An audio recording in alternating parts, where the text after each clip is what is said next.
Hello and welcome to Overdrive and to the 2013 Geneva Motor Show. This is the 83rd edition of the show that traces its roots all the way back to 1905. Geneva is also the first European motor show of the year and as such is of extra importance to the Indian market because a lot of the cars and concepts that you see here will find their way onto Indian roads. I'm just excited to be here because two of the greatest hypercars arguably of all time are going to be unveiled here and I for one can't wait.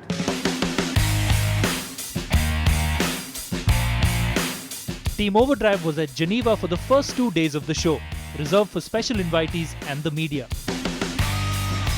The crowded halls and selection of media representatives from the far corners of the world only reconfirmed this motor show's global stature.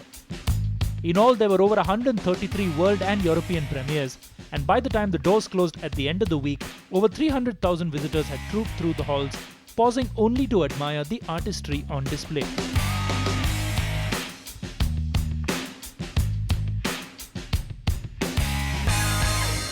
In what has become a tradition for Team Overdrive, we're going to kick off our coverage of the Geneva Motor Show right here at Lamborghini. And what a car to start your coverage with. This, ladies and gentlemen, is the Lamborghini Veneno. It's been built to celebrate the 50th anniversary of Lamborghini. Only 3 of these cars have been built and will ever be built. It's loosely based on the Aventador and all 3 samples have already been sold to 3 very, very lucky people. Named after a ferocious fighting bull that legend says killed a few matadors in its day, the Veneno is based on the Aventador. But its super edgy bodywork and extravagant wings make even that hypercar look a bit soft in comparison. It will also be one of the fastest bulls ever, rated for a 0 to 100 time of just 2.8 seconds and a top speed of 355 km an hour. The 3 lucky owners who will enjoy these cars reportedly paid the equivalent of 21 crore rupees for the privilege of owning a rare and unique hypercar that Lamborghini also says showcases styling cues that could filter down into the next generation of bulls. We are not treating this kind of cars as concept because we are working in a different way. These are cars that we have to solve, and we are making 3 customers really happy. They were here yesterday and I was speaking with them. They are really passionate guys.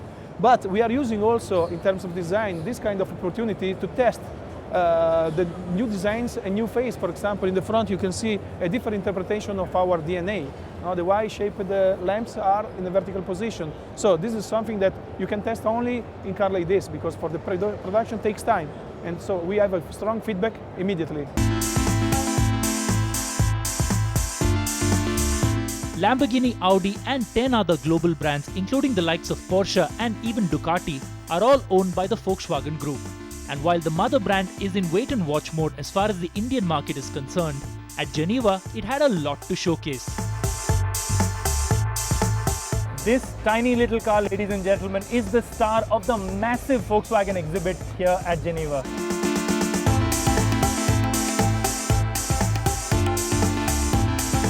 Volkswagen's big launch here at the Geneva Motor Show is this, the XL1, and believe me, it's a supercar, just not in the sense that we've come to know of supercars. It's long and low, yes, but this is also the most fuel-efficient production car in the world. It can do 100 kilometers in just under 1 liter of fuel, and it also has a fully electric mode. It's long, it's low, but as you can see, I'm 6 foot 8 inches tall and I'm fitting in here very, very comfortably. Very, very simple cabin layout, but it looks like it's going to be a lot of fun and I for one really hope I get a chance to drive it. Keeping the XL1 company were the latest iterations of the legendary Golf GTI, a Golf GTD and a new R trim line for the Polo that we really hope makes it to India.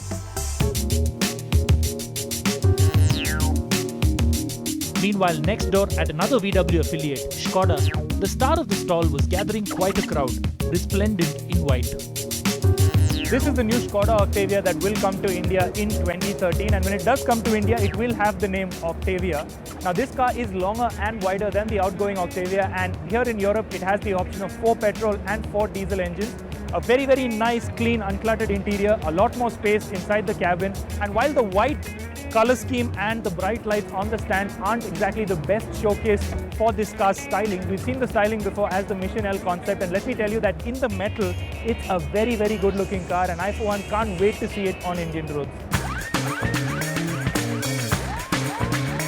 Volkswagen's other brands that made a splash at Geneva were Bentley and Porsche.